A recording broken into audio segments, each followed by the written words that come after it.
រតនៈញ៉ាំបាយរួចហើយមកនេះមួយផ្លេតកុមារាដើរសំដៅឆ្ពោះមករកបិតាដោយបង្អូសជំហានមួយតាំងញញើតញញើមរតនៈបាទរតនៈអោនភ័ក្រចុះរួចឆ្កឹះត្រចក់ដៃលេងដោយភ័យខ្លាចបិតាច្ដីថាឲ្យទៀតឃើញដូច្នោះលោកជីវ័នក៏នឹកអាណិតកូនហើយក៏សម្រួលវាចាថាកូនឯងឈប់ធ្វើអីផ្ដេសផ្ដាសឲ្យប៉ាខឹងទៀតឬទេបាទលោកប៉ាមិនដែលចង់ស្ដីឲ្យកូនតល់តែសោះព្រោះតែកូនឯងរឹងទទឹងដាក់ប៉ាពេកបានជាប៉ាទ្រាំមិនបានកូនត្រូវដឹងថាប៉ាស្រឡាញ់កូនឯងណាស់បើកូនចេះស្ដាប់បង្គាប់ដោយចេះគោរពកោតខ្លាចប៉ានោះប៉ាសប្បាយចិត្តណាស់តើកូនឯងស្រឡាញ់ប៉ាទេរតនៈបាទរតនៈស្រឡាញ់ប៉ាបើស្រឡាញ់ប៉ាកូនឯងកុំធ្វើឲ្យប៉ាខឹងច្រើនពេកឬទេកាលណាប៉ាខឹងច្រើនប៉ារឹតតែឈឺច្រើនចុះឧបមាបើប៉ាឈឺហើយស្លាប់បាត់ទៅតើកូនឯងនៅជាមួយអ្នកណាបើយើងមានតែឪពុកនិងកូនម៉ងអញ្ចឹងនិយាយមកដល់ត្រឹមនេះលោកជីវ័នក៏ចាប់នៅខាងក្រៅផ្ទះឯណោះសុភាពបានមកដល់ប្រហែល3នាទីរួចទៅហើយកាលបើឃើញទ្វារផ្ទះចំហបន្តិចនាងចង់ចូលតែនាងមិនហ៊ានដោយខ្លាចចិត្តម្ចាស់ផ្ទះស្រីពនេចរក៏ដាក់ខ្លួនអង្គុយក្បែរនោះរងចាំស្ដាប់ការសន្ទនារវាងឪពុកនិងកូនតទៅទៀតលោកជីវ័នបឺតបារីមួយសឺតទៀតទៅបន្តវិចារថាបើប៉ាស្លាប់ទៅកូនច្បាស់ជាវេទនាធំហើយម្ដាយឯងគេលោកដកដង្ហើមធំហើយក៏មិនបន្ថែមអ្វីទៀតឡើយពីរឿងមេដារបស់រតនៈនៅពេលវ៉ាកងណូអែលនេះម៉ាដាមអានដែលជាមេដោះកូនឯងគេមិននៅផ្ទះទេប៉ាក៏មិនដឹងយកកូនឯងទៅដាក់កន្លែងណាឡើយពេលដែលប៉ាទៅធ្វើការបាត់នោះតើកូនឯងហ៊ាននៅផ្ទះតែម្នាក់ឯងទេប៉ាដូចជាតល់គំនិតពុំដឹងយកកូនទៅផ្ញើនឹងអ្នកណាទេបាទហ៊ានប៉ាបើអញ្ចឹងកូននៅផ្ទះកុំលេងអីដែលនាំឲ្យមានគ្រោះថ្នាក់ដល់ខ្លួនឯងដូចជាកំបិតកន្ត្រៃឈើគូសជាដើមឬទេបាទបើមានអ្នកណាគេចុចកណ្ដឹងហៅក៏កុំបើកឲ្យគេឲ្យសោះឬទេកូនបាទល្អអញ្ចឹងទៅដុសធ្មេញសិនកុំឲ្យដង្កូវស៊ីធ្មេញរួចទៅគេងចោះរតនៈក៏រត់ត្រីចូលទៅកាន់បន្ទប់ទឹកដោយទុកឲ្យបិតាបង្ហើយបារីអស់មួយដើមទៀតវាយកខែធ្នូបក់មួយវឹងមកបណ្ដាលឲ្យទ្វារផ្ទះលោកជីវ័នដែលចំហបន្តិចនោះបោកលន់លឺភាំងលោកជីវ័នងឿយឆ្ងល់ក៏ស្ទុះចេញទៅមើលមាត់ទ្វារចូលលុះឃើញទ្វារបើកលោកក៏ចាក់សោដោយមិនបានចាប់ភ្លឹកមើលទៅខាងក្រៅសោះឡើយម៉ោង22ផ្លាយទៅហើយសុភាពនៅអង្គុយត្របោមក្បាលត្រកុងត្រលំភួយដែលនាងរកទិញបានពីប្រលប់មកយ៉ាងក្រញូននៅមាត់ទ្វារផ្ទះលោកជីវ័នពីគ្រាមុននាងធ្លាប់បានប្រទះឃើញអ្នកសំទានទទួលបានដំណេកនៅលើផ្លូវថ្នល់នៅលើកៅអីក្នុងសួនច្បារសាធារណៈផ្សេងសុភាពតែងនឹកអនិច្ចាអាណិតដល់ជនកំសត់ក្រីក្រតោកយ៉ាតាំងនោះ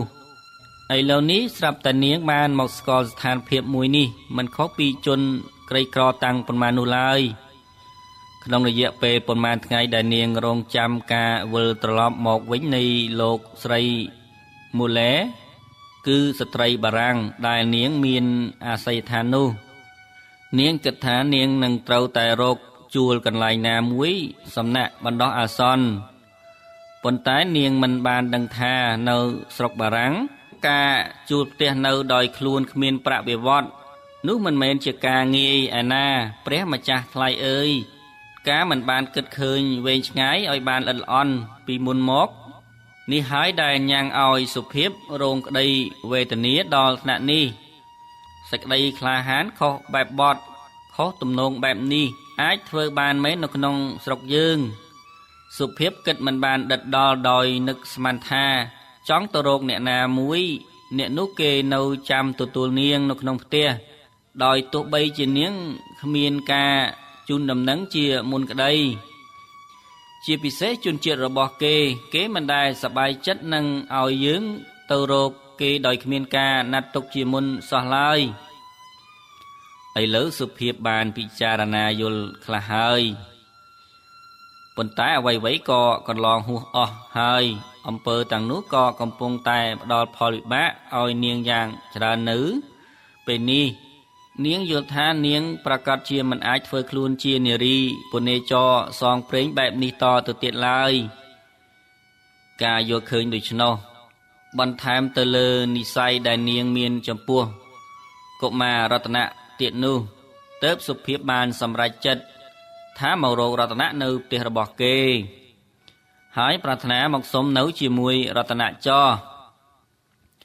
ម៉ោង6ព្រឹកឡានដឹកសម្រាមក៏បានមកប្រមូលយកសម្រាមនៅក្បែរផ្ទះលោកជីវ័ន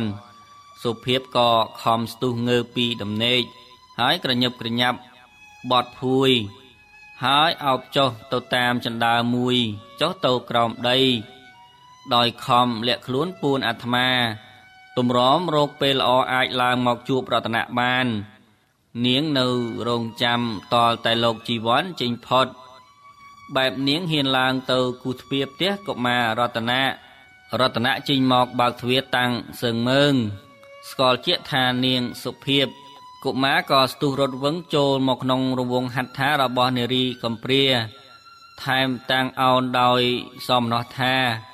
មីងមកវិញហើយឬ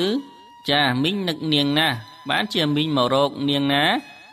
រតនៈក៏នឹកមីងដែរយកមីងរតនៈបានយកសុបិនឃើញមីងឥឡូវមីងមករកមែនមីងអាចចូលផ្ទះរតនៈបានទេបានមីងថាហើយកុមារតូចក៏ទាញដៃសុភាពចូលទៅក្នុងផ្ទះតាំងចំហមីងដឹងថាប៉ារបស់ក្មួយបានហាម5មិនឲ្យនាងបើកទ្វារឲ្យអ្នកណាទេក្មួយបានធ្វើខុសបណ្ដាំប៉ាហើយបើប៉ាដឹងក៏ច្បាស់ជាវ័យក្មួយមិនខានក្មួយមិនខ្លាចត្រូវរំពាត់ទេបាទខ្លាចណាស់តែបើក្រៅពីមីងរតនៈអត់បើកទ្វារឲ្យទេប៉ាក៏អត់ដឹងថារតនៈបើកទ្វារឲ្យមីងឯណារតនៈតើប៉ាក្មួយត្រឡប់មកវិញម៉ោងប៉ុន្មានដែរបាទប៉ាថាម៉ោង7យប់រតនៈក៏ចាប់ទាញដៃសុភាពឲ្យដើរតាមវាទៅកាន់បន្ទប់ដំណេករបស់បិតារបស់វាថែមតាំងចេះស្រដីថានេះបន្ទប់រតនៈជាមួយប៉ាបន្ទប់នេះរាយណាស់មែនទេមីងមែនហើយចាំមីងជួយរៀបចំឲ្យមានសណ្ដាប់ធ្នាប់ឡើងវិញណាចាំរតនៈជួយរៀបមីងដែរណាអញ្ចឹងក៏បានថារួចវាក៏ស្ទុះជួយទាញភួយទាញកំរាលពុករៀបចំជាមួយសុភាពយ៉ាងស្វាហាប់គួរឲ្យខ្នាញ់ពន់ពេកសុភាពលុបមុខលុបមាត់បដូរសម្លៀកបំពាក់ឲ្យរតនៈស្អាតបាតហើយនាងសុភាពក៏បន្តការរៀបចំបោសសម្អាតពីបន្ទប់មួយទៅបន្ទប់មួយឲ្យមានរបៀបរៀបរយដោយដែលនាងធ្លាប់ធ្វើនៅផ្ទះលោកស្រីផានីមិនតែប៉ុណ្ណោះនាងក៏ឆ្លៀតធ្វើម្ហូបអាហារឲ្យរតនៈទទួលទាននិងទុកដាក់ជូនឪពុកកុមារនេះថែមទៀតផងនាងធ្វើការបណ្ដើរនឹកគិតក្នុងចិត្តបណ្ដើរថាហេតុតែជាផ្ទះដែលគ្មានស្ត្រីមេផ្ទះបានជារាយត្រកាក់ដូច្នេះតើប្រពន្ធគេទៅណាទៅណគិតឃើញដូច្នេះភ្លាមសុភាពក៏ហាក់ដូចជាមានកូនចិត្តមួយចង់ដឹងពីរឿងរ៉ាវរបស់លោកជីវ័នណាបើនឹងសួររតនៈកុមារនេះប្រហែលជាមិនអាចផ្ដល់ព័ត៌មានឲ្យនាងបានដែរនាងខំរោគនឹកឆ្នៃទង្វង់ភក្ត្រលោកជីវ័នសាជាថ្មីឡើងវិញត្បិតការឃើញតែម្ដងនោះហាក់ដូចជាមិនបានធ្វើឲ្យនាងចាំបានតលតែសោះមកពីកាលនោះនាងមិនហ៊ានមើលមុខគេចំប៉ុន្មានផងរតនៈបានយករូបថតមួយសំណុំមកបង្ហាញឲ្យសុភាពមើលលេងគឺជារូបរបស់ប៉ាវាជាមួយនឹងវានាងឃើញទឹកមុខគេស្លូតបូតភ្នែកស្រទន់ហើយស្រស់ប៉ុន្តែហាក់ដូចជាលាតត្រដាងពីស្នាមទុកអ្វីមួយដាមជួបក្នុងកែវភ្នែកដ៏មានស្នេហ៍នោះញ៉ាំងឲ្យសុភាពញាប់ញ័រក្នុងដួងចិត្ត កាលបើនាងខំមើលរូបថតគេម្ដងម៉ារវីនឹកថាមុខមាត់បែបនេះមិនសមជាមនុស្សដែលមានអាកប្បកិរិយាប្រងើយកន្តើយដូចនេះសោះគឺជាមនុស្សម្នាក់សោះអង្គើយមិនខ្ចីរវីរវល់និងខ្វះការរាក់ទាក់គួរសមជាមួយនឹងស្ត្រីភេទថែមទៀតគិតទៅលក្ខណៈរបស់មនុស្សមានច្រើនបែបច្រើនយ៉ាងណាស់ដែលគេពុំអាចនឹកសម្គាល់ឬក៏វិនិច្ឆ័យបានភ្លាមឡើយសុភាពកំពុងតែថ្លង់ក្នុងការពិចារណាគិតពីចរិតលក្ខណៈរបស់លោកជីវ័នក៏ស្រាប់តែភ្ញាក់ព្រឹត្តកាលបើឮរតនៈហៅនាងមីងមកនៅជាមួយរតនៈទៅមីងមិនហ៊ានទេខ្លាចប៉ារបស់រតនៈណាស់ប៉ារតនៈមិនចូលចិត្តមីងទេអត់ទេមីងកុំថាអញ្ចឹងចាំរតនៈសុំប៉ាឲ្យមីងនៅជាមួយរតនៈទៅរតនៈលែងចង់បានម៉ាដាមអានឲ្យមើលរតនៈទៀតហើយរតនៈស្រឡាញ់មីងជាងព្រោះមុខមីងដូចជាមុខម៉ាក់របស់រតនៈអញ្ចឹងព្រោះតែអញ្ចឹងហើយបានជារតនៈច្រឡំហៅមីងថាម៉ាក់ពីថ្ងៃមុននោះព្រោះតែពាក្យម៉ាក់មួយម៉ាត់នោះហើយបានជាមីងខំស្កាត់មករករតនៈក្នុងថ្ងៃនេះណាអញ្ចឹងមីងកុំតណាចោលរតនៈទៀតចាំមីងគិតបន្តិចសិនណាហើយចោះចិត្តដល់ម៉ោងប៉ារបស់ក្មួយមកផ្ទះវិញហើយមីងលារតនៈសិនហើយចាំមីងឧស្សាហ៍មកលេងរតនៈឬទេសុភាពក៏ចាប់រតនៈមកអោបហើយអង្អែលក្បាលកុមារតូចបីដូចជាមេដាបង្កើតម្នាក់ដែលពោពេញទៅដោយព្រំវិហារធរចំពោះបុត្រសម្លាញ់នារីអោនថើបថ្ងាសរតនៈមួយសើតទៅរុតរះលាចេញទៅដោយខ្លាចលោកជីវ័នមកតាន់មួយសន្ទុះក្រោយមកគេឃើញលោកជីវ័នត្រឡប់ចូលមកលំនៅឋានវិញតាំងប្រញាប់ប្រញាល់លោកស្ទុះចូលទៅក្នុងផ្ទះបាយស្រាប់តែឃើញមានចានស្លាបព្រាកែវទឹករៀបចំយ៉ាងត្រឹមត្រូវរួចស្រេចមកហើយលោកក៏លន់មាត់សរសើរល្អកូនប៉ាឥឡូវចេះរៀបចំតុផងមិនមែនរតនៈរៀបទេប៉ាលោកជីវ័នពុំបានឮចម្លើយរបស់រតនៈទេលោកកំពុងតែគិតថាពីយប់មិញលោកដូចជាគ្មានធ្វើម្ហូបទុកទេចុះហេតុអីក៏យប់នេះមានម្ហូបពេញឆ្នាំងមើលមានតែគេជប់ដោយសិលមុនដូច្នោះគិតមិនលិចក៏ចេញវាចាប្រាប់គុណថាម៉ោះកុំគិតច្រើនម្ហូបនៅក្នុងផ្ទះយើងគឺជារបស់យើងហើយមកញ៉ាំបាយទៅកូននាងសុភាពរមែងតែងតែចូលផ្ទះរតនៈជាប្រក្រតីនៅពេលដែលលោកជីវ័នទៅធ្វើការបាតនាងបានរៀបចំទុកដាក់មើលការខុសត្រូវនៅក្នុងផ្ទះទោះបីដូចជាផ្ទះរបស់នាងពិតគឺអស់រយៈពេល4ថ្ងៃហើយដែលលោកជីវ័នចេះតែគិតចេះតែឆ្ងល់ថាតើនរណាគេធ្វើទៅនោះដែលមានចិត្តសប្បុរសចំណាយពេលមកជួយធុរៈលោកយ៉ាងដូច្នោះថ្ងៃមួយដោយលោកអកខ្លាំងពេកមិនអាចទៅធ្វើការបានក៏បានសុំគេសម្រាកចេញមកផ្ទះវិញលុះបើកទ្វារចូលទៅដល់ក្នុងផ្ទះកាលណាលោកក៏បានប្រទះឃើញនាងសុភាពកំពុងតែអ៊ុតខោអាវតាំងពីអ្នកច្រឡាំងកាំង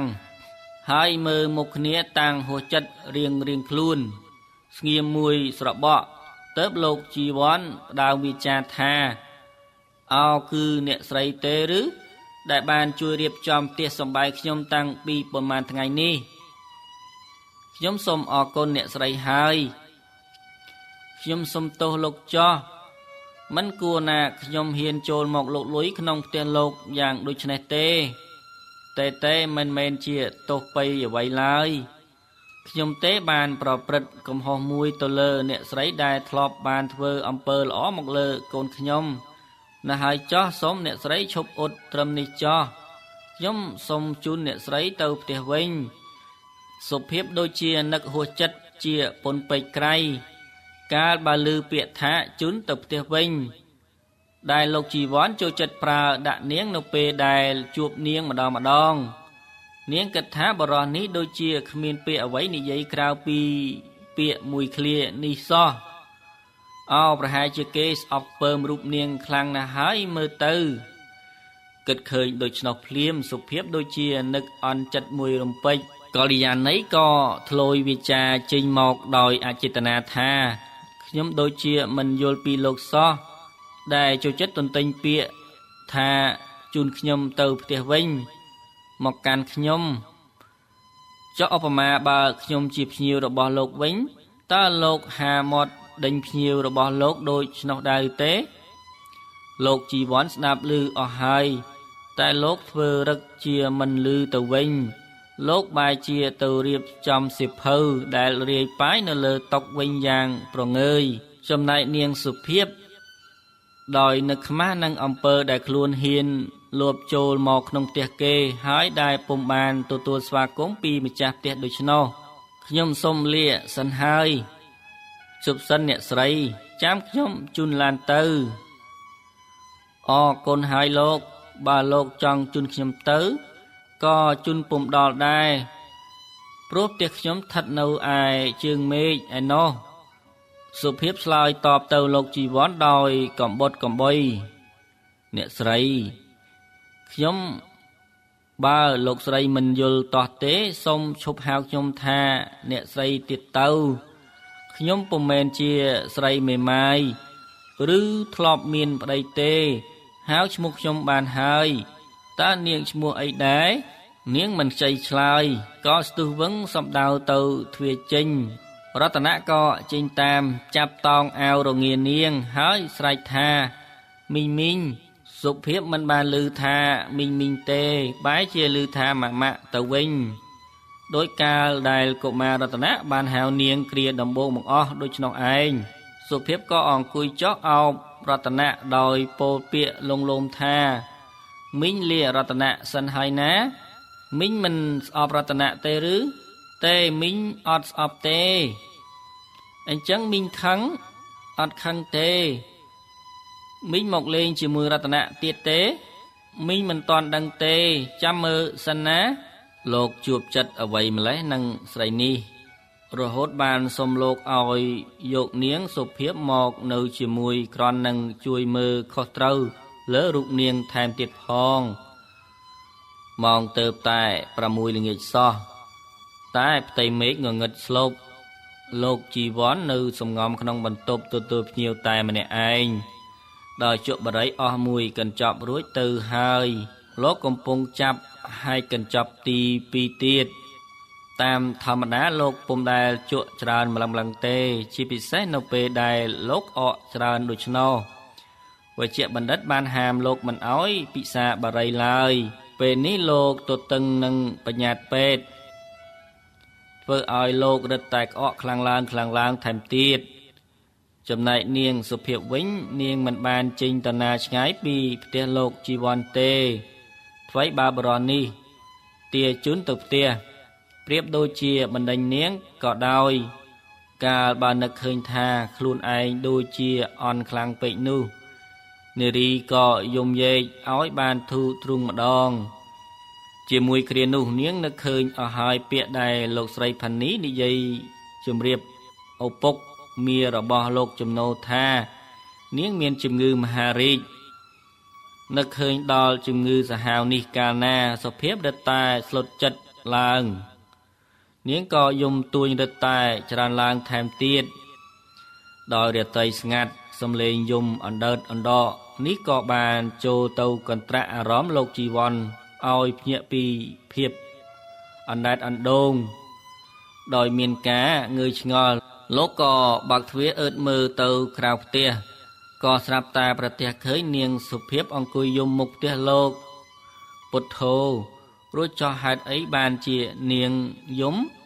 មកអញ្ជើញចូលមកក្នុងផ្ទះខ្ញុំសិនណានាងថារួចលោកក៏ចាប់ទាញដៃសុភាពឲ្យក្រោកឈរឡើងហើយនាំចូលទៅក្នុងផ្ទះសុភាពនៅតែយំអណ្ដើតអណ្ដកមិនតាន់បាត់នៅឡើយនាងអោនភាកចុះដោយមិនហ៊ានមើលចំមុខលោកជីវ័នទេលោកជីវ័នក៏ផ្ដើមនិយាយថាខ្ញុំសុំទោសនាងចោះដែលបានប្រព្រឹត្តអំពើឆ្កំឆ្គងមកលើនាងយីនាងក្រលុំភួយក្រាស់យ៉ាងនេះ នាងឈឺទេដឹងនាងរងាខ្លាំងឬលោកក៏លាដៃទៅទៀបស្ងាស់សុភាពហើយឧទានតាំងភ្ញាក់ផ្អើលថាមែននាងឈឺមែនថ្ងាស់នាងក្តៅកកុកចាំខ្ញុំយកថ្នាំមកឲ្យនាងលេបថារួចក៏ចូលទៅក្នុងដើម្បីយកថ្នាំមកជូនភ្ញៀវស្រីសុភាពមិនហ៊ានប្រកែកក៏លេបថ្នាំបំពេញចិត្តម្ចាស់ផ្ទះលោកជីវ័នក៏បន្តការសន្ទនាជាថ្មីទៀតខ្ញុំនឹកថាប្រហែលជាឪពុកម្ដាយនាងខឹងនឹងនាងមិនតិចទេតែនាងបានមកធ្វើការក្នុងផ្ទះខ្ញុំដោយឥតបានកម្រៃដូច្នោះខ្ញុំគ្មានឪពុកម្ដាយទេលោកចោះនាងនៅជាមួយអ្នកណាដែលសប្តាហ៍ថ្ងៃនេះខ្ញុំជាមនុស្សឥតផ្ទះសម្បែងដាច់សង្វាញឥតទីពឹងពំណាក់ទេបានសេចក្តីថាអោព្រះអើយបើលោកដឹងពីគ្រានោះមកលោករឹតតែមិនហ៊ានតាក់ទងជាមួយខ្ញុំដែលជាមនុស្សចាត់ប្រត់មែនទេលោកមិនមែនទេនាងវិនិច្ឆ័យខ្ញុំខុសច្រឡះ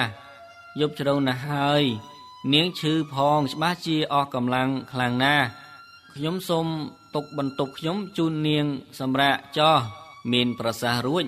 លោកក៏នាំនាងចូលទៅខាងក្នុងរួចចាប់3កូនប្រុសលោកចេញបំរុងយកទៅឲ្យទទួលទានដំណេកជាមួយលោកក្នុងបន្ទប់ទទួលភ្ញៀវវិញមិនអីទេសូមលោកទុកឲ្យរតនៈគេងនៅទីនេះចោះព្រះសូរិយានាសិរដូវបានចោលពន្លឺ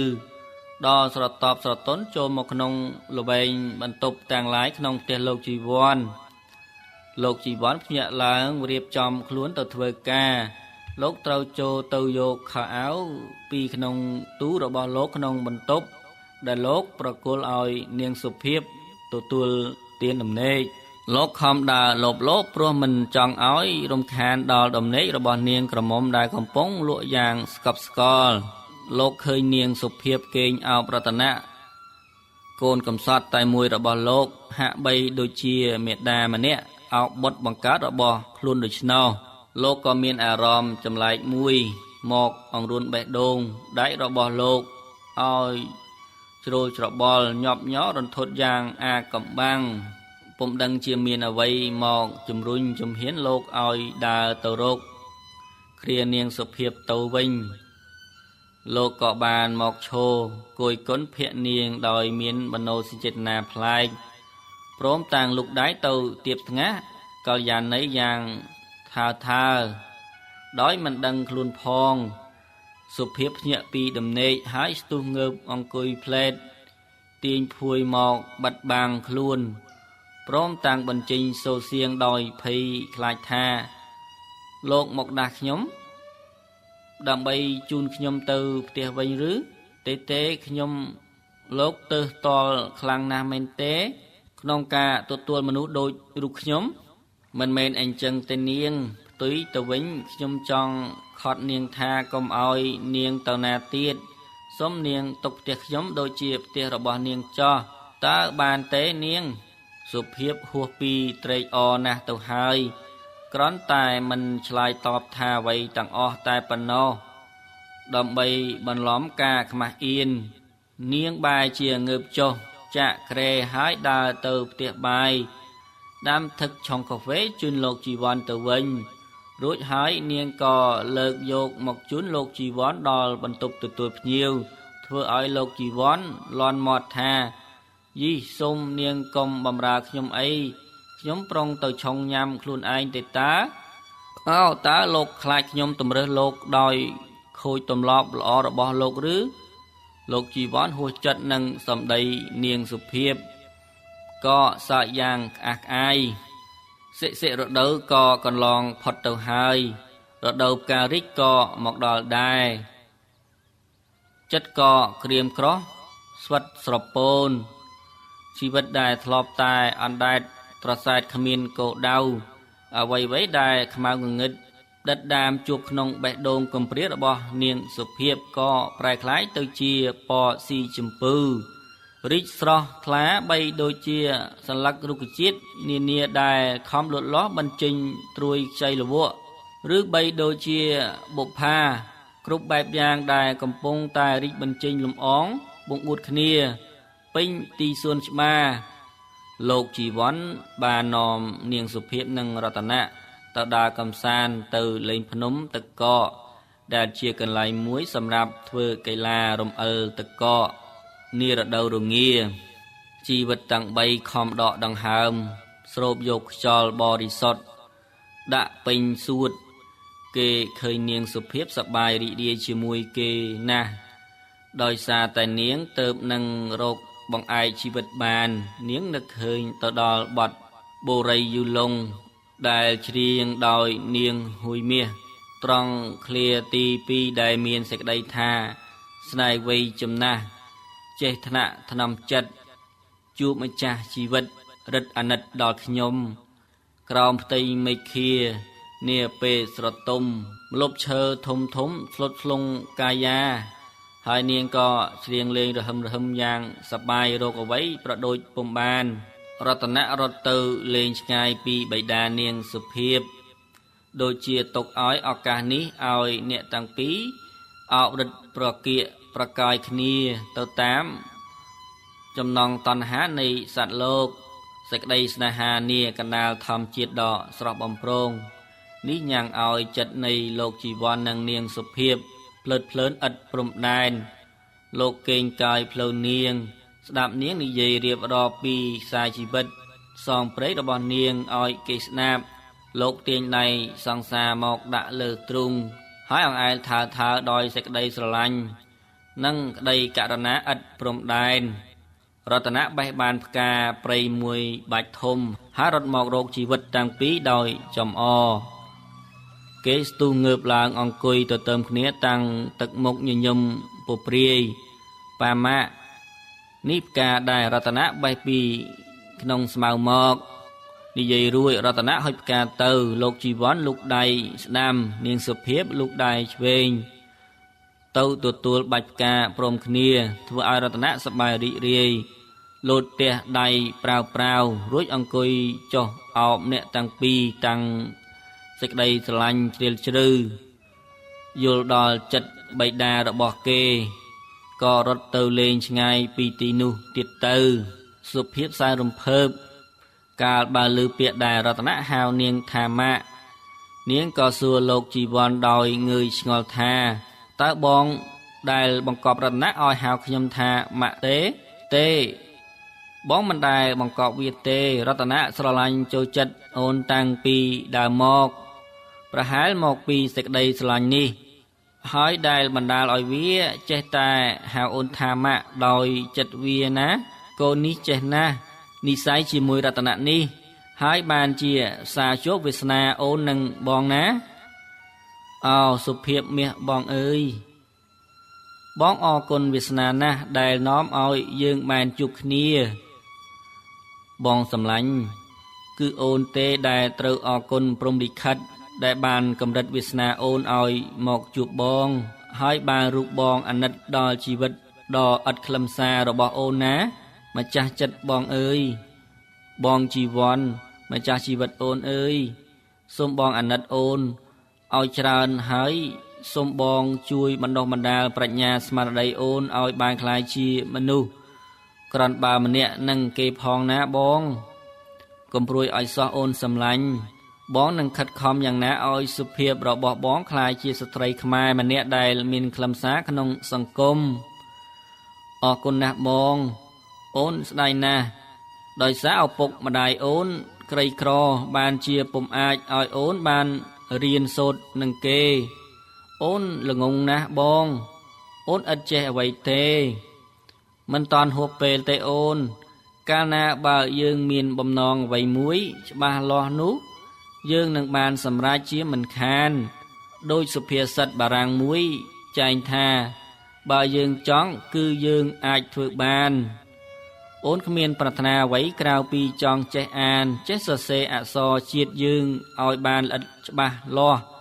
ឲ្យបានស័ក្តិសមជាកូនខ្មែរម្នាក់កុំឲ្យគេដៀលថាអូនជាខ្មែរមិនចេះអក្សរឯនោះប្រសើរណាស់អូនគួរណាស់តែយើងនាំគ្នាលើកស្ទួយភាសាជាតិយើងយប់មួយនៅពេលដែលរតនៈចូលនិទ្រាប័ត្រទៅគឺបន្ទាប់ពីរៀនចប់ សុភាពក៏សាកសួរទៅប្រុសសម្លាញ់ថាបងហត់ទេលោកជីវ័នឆ្លើយផងសើចផងសុភាពនឹកថាសង្សារនាងមាយាក៏និយាយថាមាយាណាលោកគ្រូខ្ញុំកូនសិស្សគេមិនមកផងលោកគ្រូជាប្រុសហត់អីមិនអោយបងមាយាមិនដេចបានបើកូនសិស្សរបស់បងស្រស់ម្លឹងនោះអញ្ចឹងបងឯងស្រឡាញ់ព្រោះតែយល់ថាខ្ញុំស្រស់នឹងឬបងឯងចេះតែថាហើយខ្ញុំមានស្រស់អីខ្ញុំទេអើបើបងស្រឡាញ់តែសម្បកក្រៅយ៉ាងហ្នឹងបើថ្ងៃណាមួយសម្បកនឹងបាក់បែកដោយសារគ្រោះថ្នាក់អ្វីមួយទៅបងឯងច្បាស់ជារត់ចោលខ្ញុំហើយមើលទៅកុំនិយាយឲ្យបងអញ្ចឹងនោះបងស្រឡាញ់ចិត្តអូនទេស្លៀកពាក់ទៅបងជូនអូនទៅផ្ទះវិញអញ្ចឹងឬមិនក៏មិនដេញអូនទៀតទៅបងសម្លាញ់ឃើញទេតាំងរំលឹកពីរឿងចាស់ទៀតហើយនេះច្បាស់ជានៅគុំគួននឹងសម្ដីបងហើយមើលទៅអូនអត់គុំទេតែខួរក្បាលអូនវាដូចជាប្រដាប់ថតរូបអញ្ចឹងស្អីក៏ដោយឲ្យតែនឹកឃើញគឺផ្ដិតជាប់ឥតងាយលរប់វិញទេមើលលោកគ្រូត្រូវការអីប្រាប់មកខ្ញុំចោះបងត្រូវការមួយកាហ្វេមួយពែងឬឲ្យបងញ៉ាំកាហ្វេយប់ដូចឲ្យញ៉ាំថ្នាំអត់ងុយអញ្ចឹងបងគេងមិនលក់ចិត្តបានមែនអូនឯងនេះរួចចុះបងត្រូវការអីសូមអញ្ជើញបញ្ជាមកលោកធំបងត្រូវការសូមថើបអូនមួយខ្សើតថាហើយលោកក៏លោច្រមុះទៅថ្ពាល់ស្រីស្នេហ៍ភ្លាមសុភាពខំកិច្ចហើយបន្ទោសថាយីចំជាផ្ដេសផ្ដាស់មែនពេលកំពុងរៀនសូត្រអ្នកណាគេឲ្យធ្វើអញ្ចឹងនោះចុះបងមានញ៉ាំប្រាក់ខែគ្រូបង្រៀនឯណាមិនក៏ធ្វើផ្ដេសផ្ដាស់មិនបានបើខឹងណាស់ថាបងវិញទៅវារួចទៅហើយសុភាពហួសពីគិតដោយនិយាយមិនឈ្នះគេនាងសម្លក់លោកជីវ័នបែបយ៉ាងខ្នាញ់មួយក៏ងើបដើរកាន់សៀវភៅចេញពីបន្ទប់សាឡុងទៅលោកជីវ័នដើរតាមពីក្រោយលូកដៃអោបនាងជប់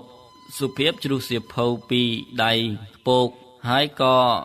ប្រវាអោបលោកជីវ័នវិញតាំងរំភើបញាប់ញ័រនិងស្រាប់ស្រាលបងទៅគេងមុនចោះ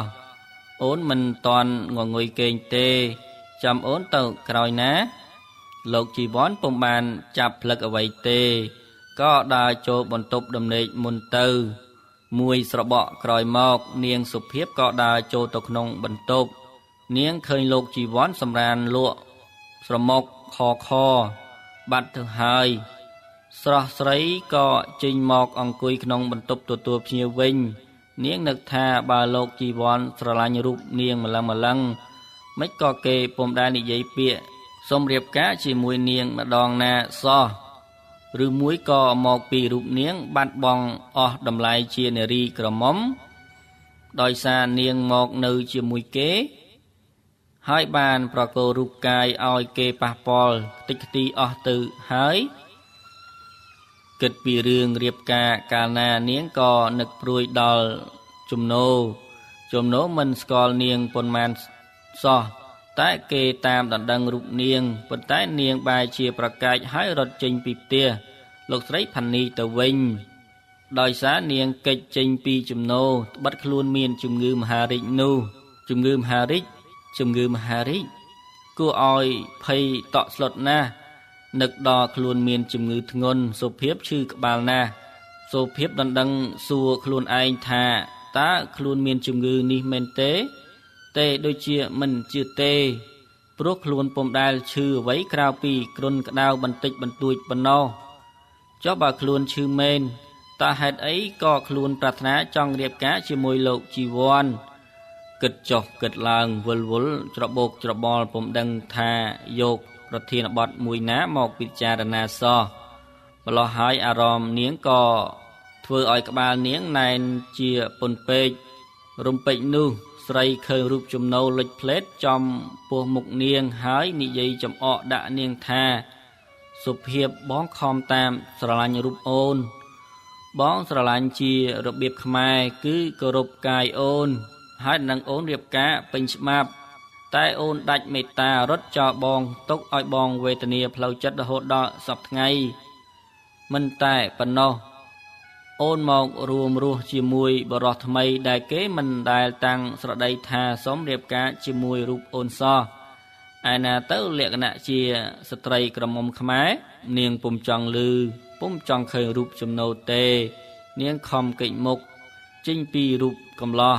ក៏ស្រាប់តែនាងឃើញរូបនាងបែកភាកជា4 5ហើយស្ដីបន្ទោសនាងថាចំណូលនិយាយត្រូវណាស់នាងខុសហើយលោកជីវ័នគេក៏អត់ស្រឡាញ់នាងស្មោះទេរូបមួយទៀតនៅខាងស្ដាំបន្ថែមថានាងបានដើរចន់កន្លងប្រពៃណីខ្មែរចូលនាងកំភ្លេចថានាងជានារីខ្មែរណាសុភាពតម្លៃនៃក្រមុំគឺស្ថិតនៅលើភាពបរិសុទ្ធនាងបានបន្តតម្លៃនារីរបស់នាងងាយណាស់ឃើញទេជីវ័នគេទុកនាងត្រឹមជាគូកំណាន់គេមិនដែលសុំនាងរៀបការជាភរិយាស្របច្បាប់ទេដឹងខ្លួនច្បាស់ឬនៅសុភាពបិទភ្នែកបិទត្រចៀកហើយអង្វរសំលេងសតិសបញ្ញៈថាសូមមេត្តាកុំតេះដៀលខ្ញុំពេកខ្ញុំបានជាខុសហួសទៅហើយទោះជាយ៉ាងណាក្តីក៏លោកជីវ័ននិងសុភាពចេះយកចិត្តថ្លើមគ្នាដែរចេះស្រឡាញ់ថ្នាក់ថ្នមគោរពខ្លាចចិត្តគ្នាទៅវិញទៅមកសឹងតែរកគូស្នេហាឯណាមកប្រដូចឲ្យស្មើពុំបានឡើយ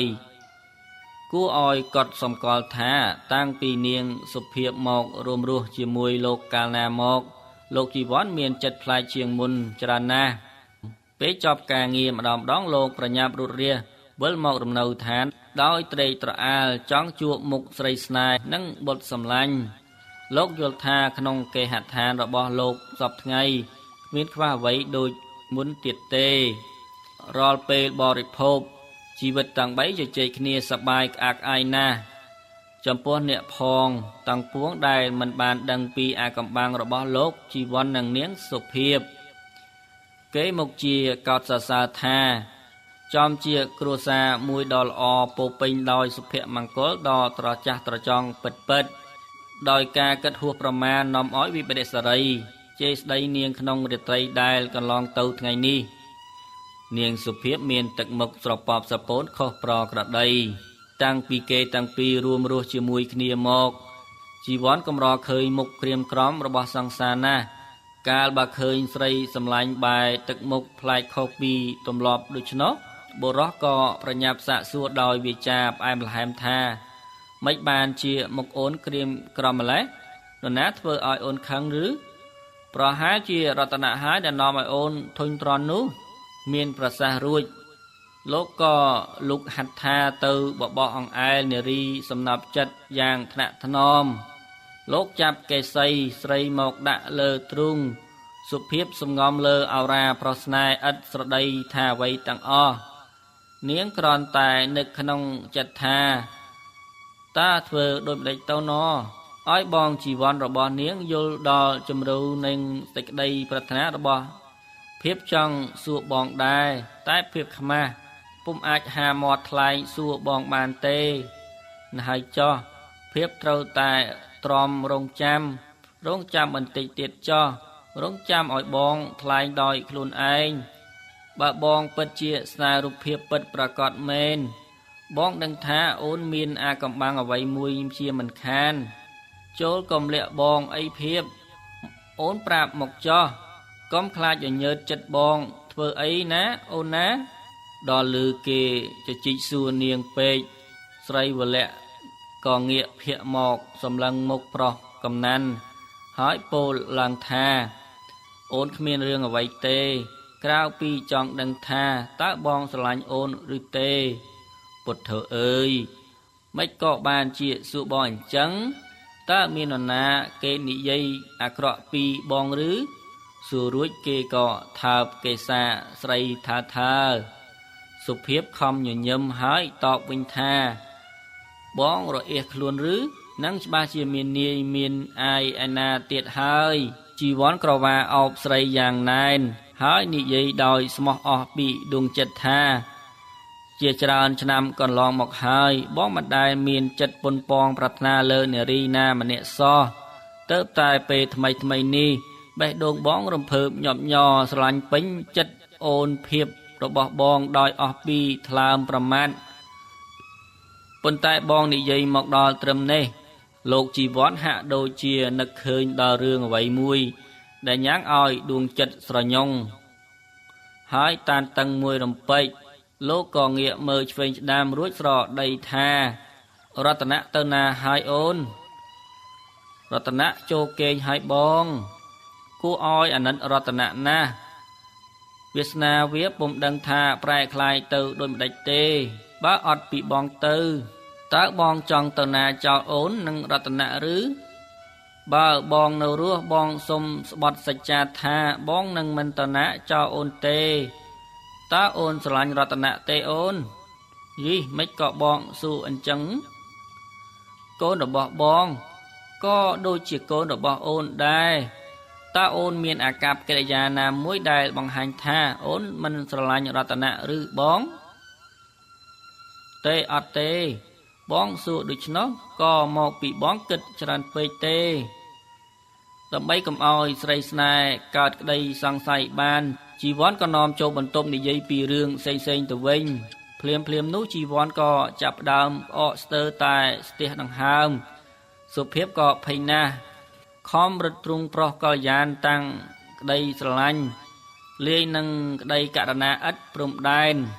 សុភាពមានសេចក្តីងឿយឆ្ងល់យ៉ាងខ្លាំងកាលបើឃើញប្រុសសង្សារត្រឡប់ចូលមកផ្ទះវិញមុនម៉ោងធម្មតារាល់ដងជីវ័នតែងតែញញឹមញញែមដាក់ស្រីស្នេហ៍របស់គេប៉ុន្តែថ្ងៃនេះគេមានទឹកមុខស្លេកស្លាំងដំណើរធេងធងសុភាពឃើញដូច្នោះក៏ស្ទុះទៅជួយគ្រាប្រុសស្នេហ៍យកទៅដាក់លើគ្រែនៅលើពុកជីវ័នក្អកយ៉ាងរង្គើនញ៉ាំងឲ្យគេអស់កម្លាំងហិតល្ហៃសុភាពផិតភ័យច្រាស់ច្រាលនៅមិនសុខសោះនាងនៅអង្គុយចិត្តសង្សារជួយរត់ទ្រុងមិនស្រួលទេបងត្រូវតែហៅពេទ្យមកកុំទុកយូរអីជំងឺបងជាជំងឺដែលមើលមិនជាទេភាពអូនអើយតើអូនដឹងទេថាបងឈឺអីជីវ័នខំប្រឹងនិយាយតាំងហត់អូនដឹងហើយហេតុអីក៏អូនដឹងអូនឃើញបងពិសាថ្នាំច្រើនពេកអូនក៏បានយកថ្នាំទៅសួរឱសថការីគេប្រាប់អូនអស់ហើយទោះយ៉ាងណាអូននៅតែមានសង្ឃឹមជានិច្ចថាពេទ្យនឹងអាចព្យាបាលបងឲ្យជាបានគួរតែបងអញ្ជើញទៅសម្រានពេទ្យឆាប់ទៅព្យាណាបងណាភាពបងចង់និយាយរឿងមួយនិយាយទៅបងអូនចាំស្ដាប់ប្រសិនបើបងនឹកដល់សុខភាពទុនសោយរបស់បងមិនគួរស្រឡាញ់អូនទេព្រោះបងនឹងធ្វើឲ្យអូនកើតទុក្ខដោយសារបងនៅក្នុងជាតិនេះប្រហែលជាភាពយល់ថាបងជាបរិសម្នាក់មានបំណងអាក្រក់ប្រាថ្នាបំផ្លាញអនាគតអូនក៏ប្រហែលជាមិនយល់ពីជំរឿចិត្តបងទេថាបងស្រឡាញ់អូននិងអាណិតអូនប៉ុណ្ណានោះសុភាពអង្គុយស្ដាប់វិចាររបស់គូស្នេហ៍តាំងទឹកភ្នែករហាមជីវ័នក្អកខ្លាំងឡើងធ្វើឲ្យគេចង់ស្ទះដើមទ្រូងម្ដងជីវ័នក៏ខំបន្តវិចារតាំងរំជើបរំជួលតទៅទៀតថាតាមពិតបងឈឺយូរហើយតែតាំងពីបងបានជួបអូនមកបងហាក់ដូចជាផ្លេចការឈឺអស់រលីងបងស្មានថាជំងឺបងបានធូរឡើងទៅបងប្រហែសនៅពេលមួយដែលបងគិតថាបងសុំរៀបការជាមួយអូនពេលនោះហើយដែលជំងឺនេះបានរើឡើងជាថ្មីមកពីបងគិតពេកទៅក៏នឹកដល់ខ្លួនបងដែលមានជំងឺធ្វើឲ្យអារម្មណ៍របស់បងវិលវល់នាំឲ្យដួងចិត្តបងខ្វាយខ្វល់ពេកណាស់មិនមែនបងមិនយល់ចិត្តអូនទេបងដឹងណាស់ថាភាពកើតទុកដោយសារបងយ៉ាងច្រើនដោយសារយើងរួមរស់ណែបណិតជាមួយគ្នាហើយពុំព្រមរៀបការនោះបងព ពុំគួរយកជីវិតអូនមកប្រឡែងលេងដូចនេះសោះប្រសិនបើបងស្លាប់ទៅតើអូនសុភាពឆ្លើយកាត់ភ្លាមថាអូននឹងក្លាយជាស្រីមេម៉ាយម្នាក់បងអើយអ្វីបើយើងពុំតាន់រៀបការអាពាហ៍ពិពាហ៍គ្មានកិច្ចសន្យាគ្មានលក្ខខណ្ឌអ្វីមែនតែអូនជារបស់បងអូនស្រឡាញ់បងដោយស្មោះដោយគ្មានអ្នកណាបង្ខិតបង្ខំអូនទេអ្វីបើអូនធ្លាប់កាត់ទុកព្រោះចង់ឲ្យបងផ្ដល់នៃពាក្យស្វាមីឲ្យអូននោះហើយអ្វីបើបងពុំតាន់បានឈ្មោះជាស្វាមីរបស់អូនតាមផ្លូវច្បាប់ក៏ពិតមែនតែភាពជាប្រពន្ធរបស់បងតាំងពីយូរមកហើយក៏ជាមេដារបស់រតនៈដែរតើអូននៅតែស្រឡាញ់រតនៈរហូតតទៅឬចាស់អ្វីបើអូនមិនមែនជាមេដាដែលបង្កើតវាមកមែនប៉ុន្តែរតនៈជាកូនរបស់បងដូច្នេះរតនៈជាកូនរបស់អូនដែរវាជាកូនរបស់យើងណាបងតើបងជឿទុកចិត្តអូនឬនៅណាហើយបងចូលបងកុំខំប្រឹងនិយាយច្រើនពេកបងហត់ខ្លាំងណាស់ខំសំងំកេងទៅណាឲ្យឆាប់មានកម្លាំងស្រីកំសត់ចាប់ហត្ថថាប្រុសស្នេហ៍មកច្រប់មាច់ថ្នមហើយលើកមកដាក់ផ្ទាប់នឹងថ្វល់នាងសែនខ្លោចសារអាណិតជីវ័នណាទឹកភ្នែកនាងកាន់តែហូរខ្ចាយមករកទប់មិនឈ្នះប៉ុន្តែសុភាពខំអត់សង្កត់ចិត្តខាំមាត់ខំអត់យំត្បិតនាងពុំចង់ឲ្យអ្នកជំងឺកាន់តែស្លុតរន្ធត់ចិត្ត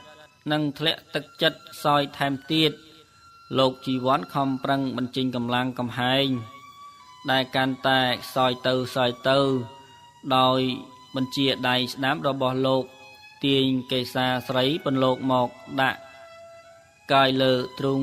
ព្រមតាំងអង្អែលក្បាលនារីដោយរន្ធត់ញាប់ញ័ររួចខំបញ្ចេញវាចាសាវទៀតថានៅក្នុងលោកនេះអ្វីទាំងអស់សុទ្ធតែមានទីបញ្ចប់របស់វាយ៉ាងណាមិញជីវិតបងក៏ប្រហែលជាមិនជិតដល់ថ្ងៃរលត់ទៅវិញដែរអូនអើយអ្វីបើរូបកាយយើងអាចឃ្លាតឆ្ងាយពីគ្នាបានតែចិត្តយើងតាំងពីនៅតែរត់ត្របាច់ណែបនិតចិត្តគ្នាគ្មានគ្រារសាយឡើយបងនឹងខិតខំបន់ស្រន់សុំឲ្យលោកជួយថែរក្សាអូនជំនួសរូបបងបើគ្មានបងទេសូមអូនជួយថែទាំរតនៈកូនកំសត់របស់បងផងវាគ្មានញាតិសន្តានឯណាទេសូមអូនអាណិតវាកុំបោះបង់វាចោលឡើយតែរតនៈគេមានម្ដាយរបស់គេណាបងតើធ្វើដូចម្ដេចទៅអូននឹងហួងហែងរតនៈបានចុះបើមេដាបង្កើតរបស់គេមកទាមទារដណ្ដើមរតនៈពីទ្រង់អូនទៅតើឲ្យអូនធ្វើយ៉ាងណាទៅគ្រាន់តែឮសំណួរនេះភ្លាមអតីតកាលដ៏ជូរចត់របស់លោកជីវ័នក៏បញ្ចាំងឡើងយ៉ាងរស់រវើកក្នុងអារម្មណ៍បណ្ដាលឲ្យលោករឹតតែឈឺចុកចាប់រអួលមូលសាពេញបេះដូង